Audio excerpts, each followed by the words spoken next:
ہمارے معاشرے میں جو برائیاں پائی جاتی ہیں نا، ان میں سے ایک یہ بہت بڑی بیماری ہے، اور یوں کہیں کہ یہ ناسور ہے معاشرے کا، یہ بھیک مانگنا۔ ظاہر سی بات ہے، جب تک انسان زندہ ہے تو اس کے ساتھ ضروریات زندگی تو اس کے ساتھ ہے، کھانا پینا، بجلی کا بل، گیس کا بل، اپنے بچوں کا خرچہ، بیوی کا خرچہ، تو یہ سارے معاملات چلتے رہتے ہیں۔ لیکن اللہ تبارک و تعالیٰ کی بارگاہ سے اسے دعا بھی مانگنی چاہیے اور کسب کرے، اللہ کی بارگاہ میں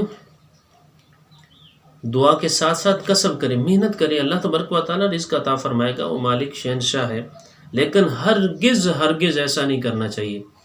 عام معاشرے میں آپ دیکھ لیں کتنے ایسے لوگ ہوتے ہیں کہ جو بظاہر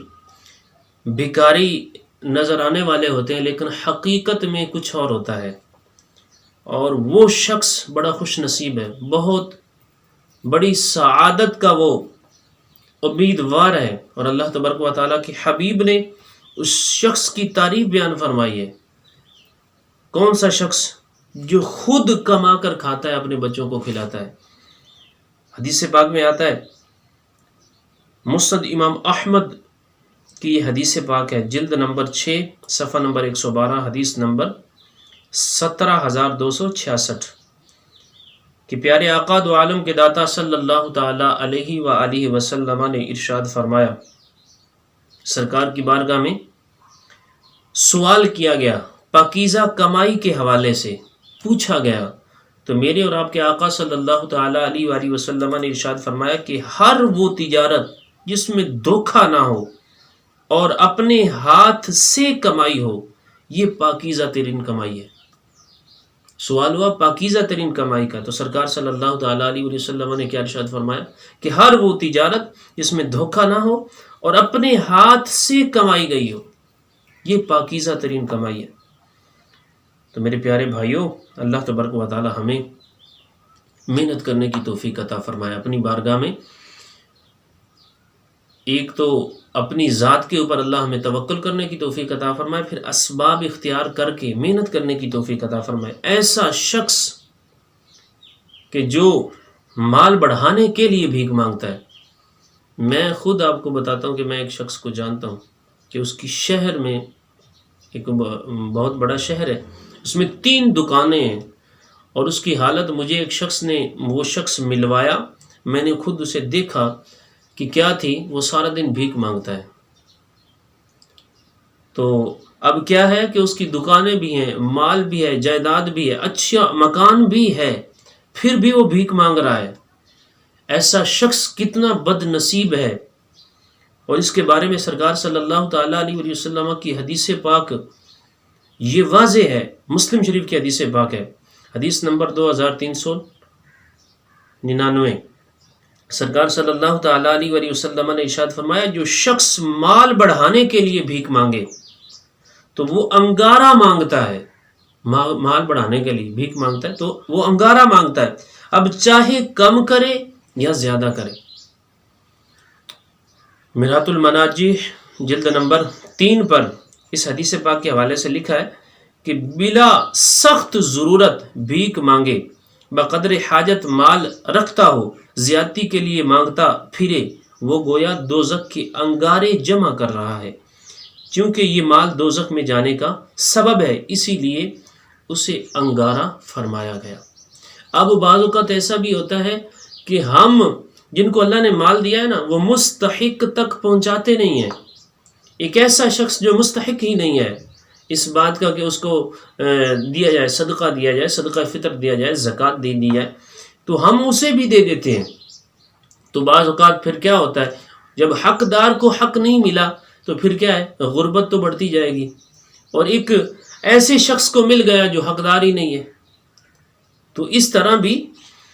جو ہے نا، ہم اپنے معاشرے میں اس ناسور کو ختم کرنے میں کامیاب نہیں ہوں گے، بلکہ جو حقدار ہے اس تک پہنچایا جائے۔ اور ایسی صورت بھی ہے، اعلیٰ حضرت علیہ الرحمہ نے جلد نمبر فتاوی رضویہ کی 23 ہے، صفحہ نمبر 464 پر یہ نقل فرمایا ہے کہ کس شخص کو دینا حرام ہے اور کس شخص کے لیے بھیک مانگنا حرام ہے۔ اعلیٰ حضرت علامہ فرماتے ہیں کہ قوی تندرست قابل کسب یعنی کمانے کے جو قابل ہو، جو شخص بھیک مانگے، ایسا شخص جو بھیک مانگے تو اس کو دینا گناہ ہے، اور اس شخص کا بھیک مانگنا حرام ہے۔ قوی ہو، تندرست ہو، قابل کسب یعنی کمانے کے قابل ہو، تو ایسا شخص جو مانگتا ہے یہ اس کا مانگنا ہی گناہ ہے، اور اس کو دینا بھی گناہ ہے، اور اس کا بھیک مانگنا حرام ہے۔ اور ان کو دینے میں اب جو شخص ایسے کو بھی دیتا ہے تو وہ کیا ہے؟ حرام پر مدد کر رہا ہے۔ تو اگر لوگ ایسی شخص کو نہ دیں تو یہ کیا ہوگا؟ کچھ ہی دنوں کے بعد یہ کام چھوڑ دے گا اور کوئی اور حلال پیشہ اختیار کر لے گا، کام کاج کرے گا۔ در مختار میں ہے کہ یہ حلال نہیں کہ آدمی کسی سے روزی وغیرہ کا سوال کرے جب کہ اس کے پاس ایک دن کی روزی موجود ہو، یا اس میں اس کے کمانے کی طاقت موجود ہو، جیسے تندرست کمائی کرنے والا، اور اسے دینے والا گناہ گار ہوتا ہے اگر اس کے حال کو جانتا ہو، کیونکہ اس نے حرام پر اس کی مدد کی ہے۔ تو بہرحال وہ شخص جو حلال کمانے کے لیے کوئی ادنا سا کام کر لیتا ہے اور بھیک نہیں مانگتا، اپنے آپ کو ذلت کے مقام پر پیش کر دیتا ہے تاکہ میں اپنے ہاتھ سے کما کر کھاؤں گا، اپنے ہاتھ سے کما کر اپنے بچوں کو کھلاؤں گا، وہ کیسا خوش نصیب ہے۔ مسند امام احمد کی ہی حدیث پاک ہے، جلد نمبر 3 حدیث نمبر 7493، کہ پیارے آقا صلی اللہ تعالیٰ علیہ وآلہ وسلم نے ارشاد فرمایا، مجھے اس ذات کی قسم جس کے قبضہ قدرت میں میری جان ہے، تم میں سے کوئی شخص اپنی رسی لے کر پہاڑ کی طرف چلا جائے، پھر لکڑیاں اکٹھی کرے اور ان کا گٹھا بنا کر اپنی پیٹھ پر لاد کر بازار میں آ جائے اور اسے فروخت کر کے قیمت اپنے کھانے پینے کے لیے لے جائے، لکڑیاں اکٹھی کرے، پھر اس کو باندھ کر اپنی پیٹھ کے اوپر لاد کر بازار میں لے آئے، اسے فروخت کرے، اس کی قیمت سے اپنے کھانے پینے کا بندوبست کرے، تو یہ اس کے لیے بھیک مانگنے سے کئی گنا بہتر ہے۔ یہ میرے اور آپ کے آقا صلی اللہ تعالیٰ علیہ وسلم فرما رہے ہیں، اور فرمایا اور یہ مٹی لے کر اپنا منہ بھر لے تو اس کے لیے اس سے بہتر ہے کہ جس چیز کو اللہ نے حرام کیا ہے اسے اپنے منہ میں ڈالے۔ یعنی اس سے بہتر، بھیک مانگنے سے بہتر تو یہ ہے کہ اپنے منہ میں مٹی ڈال لے۔ اللہ تعالیٰ معاف فرمائے۔ اللہ تبارک و تعالیٰ نے اگر بدن دیا ہے، طاقت دی ہے، صحت و تندرستی ہے اور کمانے کے قابل بھی جسم ہے، تو ہمیں ہرگز ایسا کام نہیں کرنا چاہیے اور بھیک سے بچنا چاہیے۔